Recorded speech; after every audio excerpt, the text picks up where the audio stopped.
Mesdames, Messieurs, peuple congolais, être citoyen, c'est être informé. Et pourquoi? Parce que l'ignorance est la pire des souffrances. Le savoir et la connaissance libèrent. Mesdames, Messieurs, eh bien oui, la première info du jour concernant le Sassuland concerne Western Union. Vous savez que Western Union vient de suspendre ses opérations de transfert financier avec le Congo-Brazzaville. Et pourquoi? Déjà, il faut dire que la situation du Congo, économique, financière du Congo n'est pas bonne. Donc, il ne veut pas avoir des pertes. Les pertes risquent d'être énormes si, au cas où le Congo n'a pas de prêt financier du FMI. Donc, au niveau de la balance de paiement, les Western Union est aujourd'hui dans la merde quelque part avec le Congo. Donc, stop.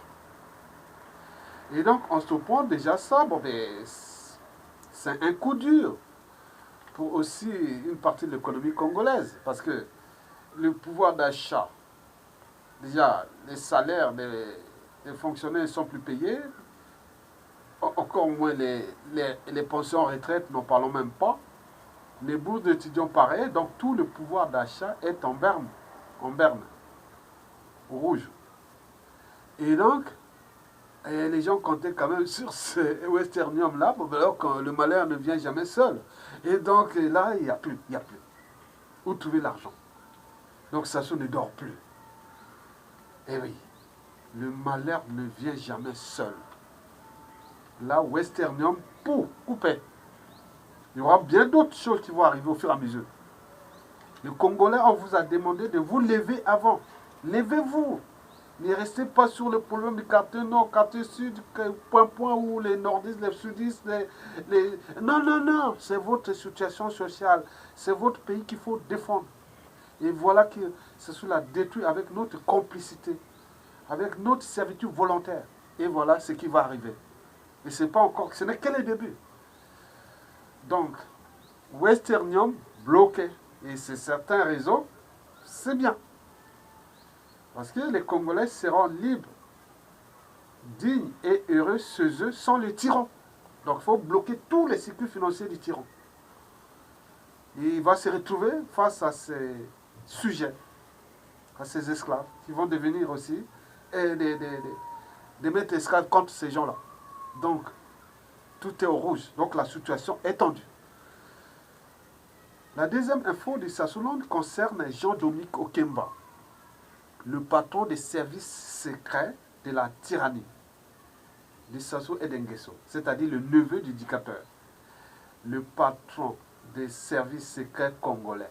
Celui-là même qui met tous ses moyens, vient ici récolter les informations de la résistance combattant sous la place de Paris, en lien avec les services secrets français. Il vient chercher les informations sur ce qui se passe ici sous la résistance, et en même temps il rentre dans les réseaux privés d'un certain point qui nous attaque ici en justice. Donc ils ont plein de réseaux d'informateurs ici, et beaucoup de ces sociétés privées qui travaillent. Et pour le compte de Jean-Dominique Okemba, on retrouve beaucoup de Congolais ici, qui sont même des résistants, qui travaillent dans des informations moyennant finance. Et vous voyez ça, c'est... Bon, je ne peux pas encore le qualifier, mais si je parle de Jean-Dominique Okemba, parce qu'il est à peine arrivé de Brazzaville au début de la semaine, et bon, donc il est allé se soigner à l'hôpital américain de Neuilly-sur-Seine, en région parisienne, à 2 pas de Paris, La Défense, le deuxième centre d'affaires d'Europe. Et donc, là où se soigne, c'est pas par temps, mais il aurait signé un accord avec le Sénat congolais de la tyrannie, et que Jean-Dominique Okemba devient actionnaire de l'hôpital américain de Neuilly-sur-Seine, et comme ça, et tous leurs sujets ou dignitaires qui ont été choisis pour venir se faire soigner ici en France, sous l'œil bien sûr du service secret de Jean-Dominique Okemba. C'est pourquoi il a pris le contrôle en lui, en tant qu'actionnaire principal. Où est-ce qu'il a eu cet argent? Oui, donc, pour devenir actionnaire de tout un grand centre hospitalier de, de haute technologie. Donc, c'est ça pour laisser en vie les tortionnaires, les bourreaux du peuple, et qui viennent se soigner ici pour aller encore détruire les peuples. Et donc, nous sommes informés que l'hôpital américain de Neuilly-sur-Seine, oui, maintenant, est quelque part la propriété maintenant de Jean-Dominique Okemba, le neveu d'éducateur. Bon, c'est un dossier à suivre maintenant jusqu'à la chute de Sassou Nguesso, et même bien au-delà. Donc, l'hôpital américain de Neuilly-sur-Seine est maintenant sous le viseur de la presse Sassou Nguesso, qui va se jouer au niveau du ministère de l'économie et des finances, de la diplomatie, de tous ces réseaux-là, de la justice. Voilà, donc nous serons là, ils seront là. Donc, Jean-Dominique Okemba se soigne, en ce moment, avec ses dignitaires, ils viennent tous se soigner là-bas, aux frais de l'État congolais, aux frais de la souffrance des Congolais. Et là, ils ont laissé là-bas les gens dans la merde. Ils sont dans la merde. Et voilà. Le Congo-Brazzaville. Donc, à quoi sert l'hôpital d'Oyo, le CHU d'Oyo? Même tout. Attends, ils ont construit, ils ont investi là. À quoi ça sert tout ça? Et ils viennent tous se soigner là. Ils laissent les Congolais dans les mouroirs hospitaliers. Et ils viennent se soigner. Vous voyez cette inégalité?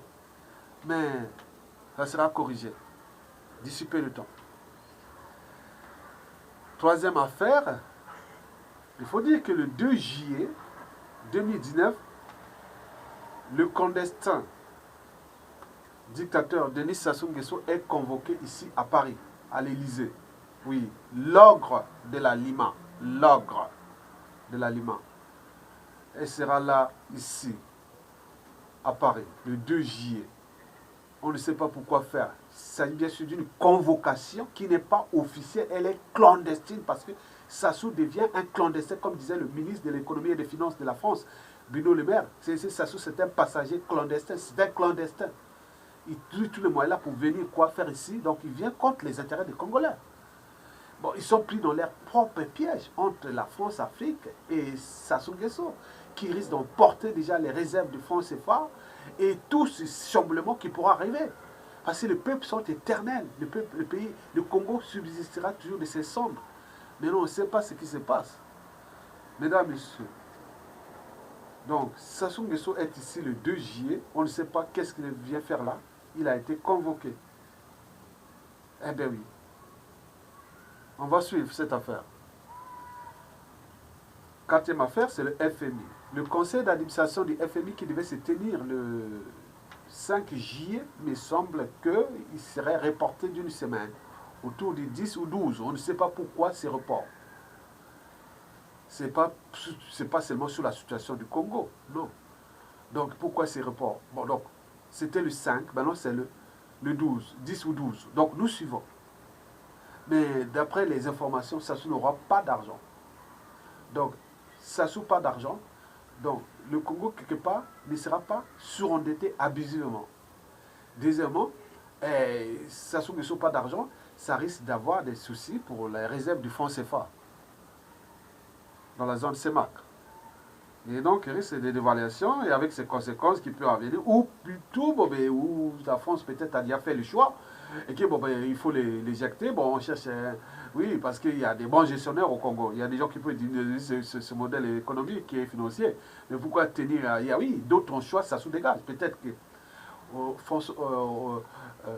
Emmanuel Macron dira à Sassou Nguesso le 2 juillet que bon, ben, les carottes sont cuites, quoi. Voilà, les carottes sont cuites, bon, ben, donc, on ne peut rien faire, quoi. Donc, tu dois te chercher là où tu dois aller te réfugier ou te cacher. Et c'est au État congolais qui, voilà, donc, où on va trouver quelque chose, quoi. Mais là, c'est fini, hein, tu vas partir. Peut-être c'est ça. Mais dans tous les cas, le FMI ne donnera pas l'argent à Sassou Nguesso. Et donc, Sassou Nguesso sera encore plus dans la merde. Et comme c'est la fin, hein, la merde qui va pousser les Congolais dans la rue, accompagné avec l'armée républicaine. Donc le soulèvement populaire est susceptible d'agir à tout instant.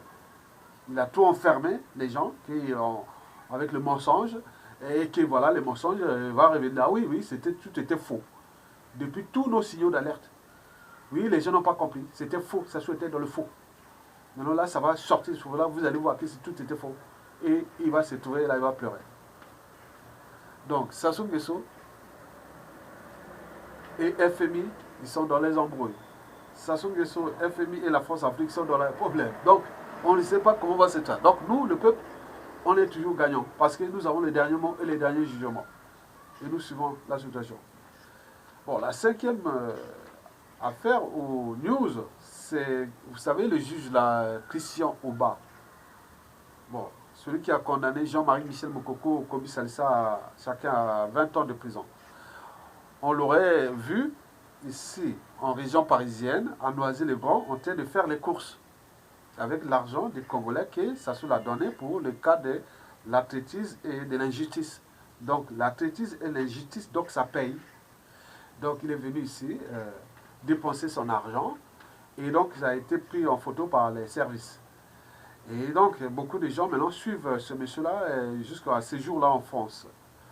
Mais comme tout le monde le dit et qu'il en profite en ce moment du Congo et de la France, hein, parce qu'une fois Sassou Nguesso tombe, eh oui, vous avez apporté l'injustice aux autres, les autres vont vous apporter aussi l'injustice.